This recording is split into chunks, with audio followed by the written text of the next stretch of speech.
இதுதான் பேஷன்னு நான் எப்படி ஐடென்டிஃபை பண்றேன்? Sir super question sir. இந்த கொஸ்டினுக்கு ஆன்சர் கண்டுபிடிக்க தான் எனக்கு 26 இயர்ஸ் வரைக்கும் எனக்கு ஆயிடுச்சு சார்.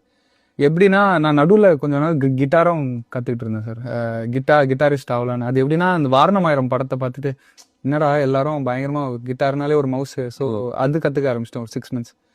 ஸோ ஆனால் என்னால் ப்ராக்டிஸ் வந்து 1 hour மேலே பண்ண முடியல. என்ன ட்ரை பண்ணாலும் பண்ண முடியல. ஸோ நான் ஒரு நாள் உட்காந்து யோசிக்கிறேன், இன்னும் கிட்டார் பண்ணாலும் என்னால் ஃபுல்லாக எக்ஸல் பண்ண முடியல, ஆர்கிடெக்சர்லையும் எக்ஸல் பண்ண முடியல, ஃபிலிம் மேக்கிங்கும் எக்ஸல் பண்ண முடியல, ஏன் இதெல்லாம் பண்ண முடியல அப்படின்னு நினச்சா, எங்கேயோ அந்த வெளியே இருக்க கிரேஸு என்ன வந்து எஃபெக்ட் பண்ணிருக்கு சார். டேரக்டராக இருந்தால் பெரிய ஆள், மியூசிஷியனாக இருந்தால் பெரிய ஆள், ஆனால் உள்ளுக்குள்ளேருந்து வரல சார். இப்போ கிட்டார்னா ஓகே, கிட்டார் வாசிச்சா எல்லாரும் இம்ப்ரெஸ் ஆவாங்க, மற்றவங்களை இம்ப்ரெஸ் பண்ணுறதுக்கு தான் நான் இதெல்லாம் பண்ணிட்டு இருந்தேன்.